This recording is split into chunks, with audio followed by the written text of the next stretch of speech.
Assalamualaikum warahmatullahi wabarakatuh. Untuk berikut ini kita akan membahas kewirausahaan offline dan kewirausahaan online.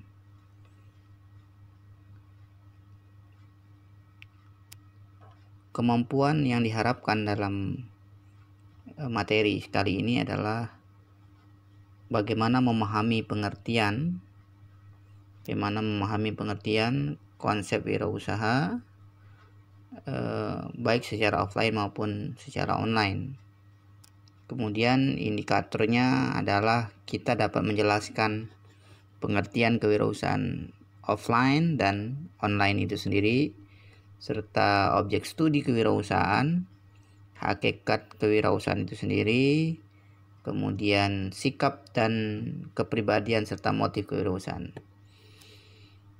Selanjutnya bahan kajian kita dalam materi kali ini adalah bagaimana mengenal dan mengetahui dan memahami pengertian kewirausahaan itu sendiri, ruang lingkupnya dan kegunaan kewirausahaan itu baik secara online maupun secara offline. Beberapa sumber bacaan online yang bisa kita pelajari antara lain dari www.journal.id atau www.diasitme.wordpress.com dan lain sebagainya. Nah, nanti di akhir penjelasan yang akan kita lakukan adalah para mahasiswa diharapkan bisa membuat tulisan tentang kewirausahaan online dan kewirausahaan offline. Tugas tersebut tergantung dari sudut pandang masing-masing. Apakah akan membuat perbandingannya atau mungkin langsung ke arah praktek bagaimana berwirausaha menggunakan online maupun berwirausaha dengan offline itu sendiri, atau dari sisi filosofinya atau dari sisi hal-hal teknis yang menyangkut kewirausahaan online dan atau kewirausahaan offline itu sendiri. Baik rekan-rekan sekalian, sesungguhnya konsep dasar bisnis online itu merupakan segala jenis kegiatan bisnis yang dilakukan secara online atau melalui internet atau melalui HP kita atau melalui komputer kita, di mana setiap pelaku usaha yang sebagian aktivitasnya atau semua aktivitas bisnisnya dilakukan melalui internet. Bisa dikatakan berjualan atau berbisnis, menjalankan bisnis online melalui internet. Nah, kalau konsep dasar berbisnis online secara umum pada dasarnya sama dengan ketika kita melakukan bisnis offline. Secara singkat, konsep dasar bisnis online itu adalah traffic ditambah konversi ditambah dan akan menghasilkan profit. Traffic itu sendiri mendatangkan pengunjung, jadi traffic itu artinya mendatangkan pengunjung. Kalau di bahasa lainnya adalah tempat ramai sosial media. Kemudian konversi produk digital, misalkan produknya bagaimana, apakah digital atau fisik. Kemudian kita membuat website atau toko online, kemudian sales marketingnya. Dan pada akhirnya harapan kita adalah mendapatkan profit atau mendapatkan keuntungan dari yang kita miliki tersebut. Kemudian bagaimana ruang lingkup atau ruang lingkup dan objek studi kewirausahaan itu sendiri. Ruang lingkup atau disiplin ilmu kewirausahaan dalam konteks bisnis menurut Thomas W. Zimmerer tahun 2006 mengatakan bahwasanya kewirausahaan adalah hasil dari suatu disiplin serta proses sistematis penerapan kreativitas dan inovasi dalam pemenuhan kebutuhan dan peluang di pasar. Kemudian Soeharto Prawirokusumo tahun 2007 mengatakan bahwa pendidikan kewirausahaan telah diajarkan sebagai suatu disiplin ilmu tersendiri yang independen. Karena kewirausahaan berisi bidang pengetahuan yang utuh dan nyata yaitu ada teori, ada konsep, ada metode ilmiah yang lengkap. Kemudian kewirausahaan memiliki 2 konsep, yang yaitu posisi permulaan dan didikan manajemen umum, yang memisahkan antara manajemen dan kepemilikan usaha. Rekan sekalian, yang perlu kita pahami juga bahwasanya ada kesamaan sebenarnya antara konsep bisnis online dan offline. Tentunya ada perbedaan juga, selain itu sama-sama jualan sebenarnya, tapi juga metodologi yang digunakan itu yang berbeda.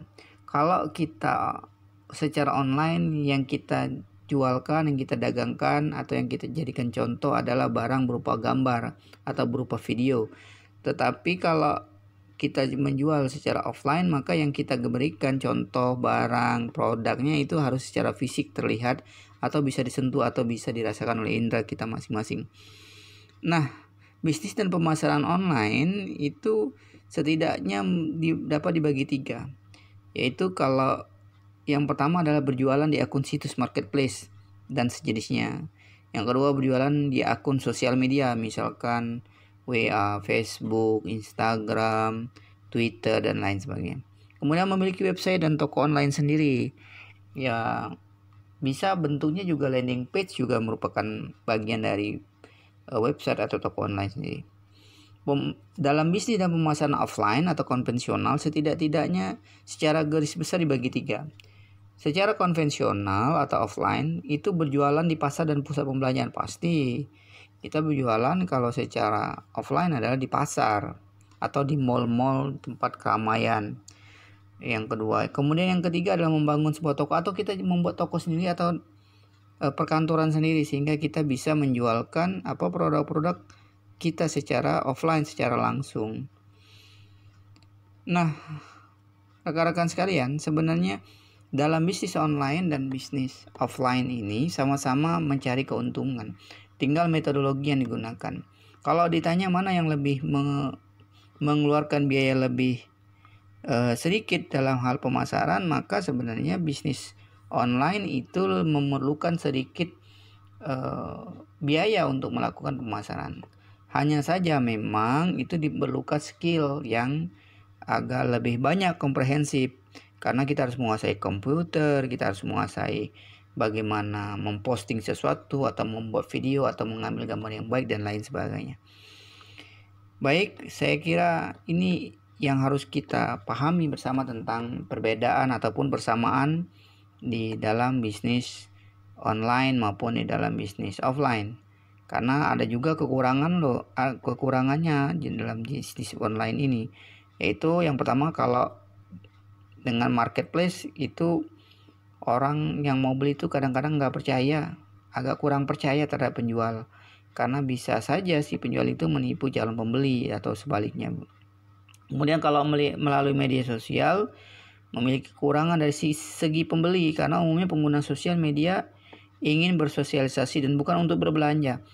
Ada kan kadang-kadang kita agak gemas juga melihat teman kita setiap jam detik di media Facebook kita ternyata jualan terus. Lah, kapan kita juga mau berinteraksi? Karena mau tidak mau nanti keluar juga di beranda kita jualannya. Jam 8 jualan, jam 9 jualan, jam 10 jualan, dan lain sebagainya.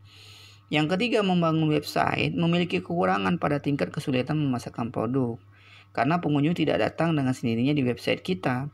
Satu-satunya jalan adalah kita harus mengetahui dengan SEO atau Search Engine Optimizer atau SEM, Search Engine Marketing. Karena sudah ramai pun kita dituntut untuk semaksimal mungkin bisa mengkonversi pengunjung menjadi rupiah, atau kita ada closing atau orang yang membeli produk kita. Hanya saja tentu juga bisnis online memiliki kelebihan. Kelebihannya adalah yang pertama, melalui situs marketplace seperti OLX, kemudian Shopee, Tokopedia, dan lain-lain, Blibli dan lain-lain. Ini disebabkan karena pengguna internet mengunjungi situs marketplace umumnya membutuhkan atau sudah berniat mau beli. Orang mau masuk Shopee, mau cari barang, ya udah otomatis mau beli. Tinggal kita meyakinkan saja. Kemudian melalui sosial media itu memiliki kelebihan dari jangkauan calon pembeli. Tidak seperti situs di marketplace di situs sosial.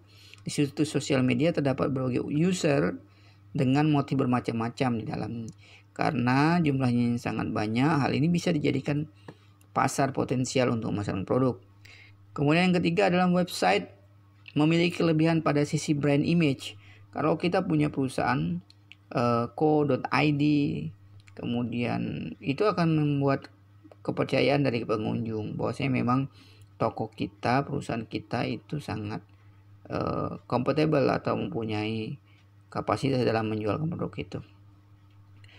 Baik, sahabat-sahabat sekalian, saya kira ini cukup dulu untuk bagaimana kita mengembangkan bisnis online atau offline ini, dan kita bisa membandingkan dan kita bisa memanfaatkan apa yang terjadi dalam dunia perkembangan dunia saat ini dengan memasuki era 4.0, 4.0.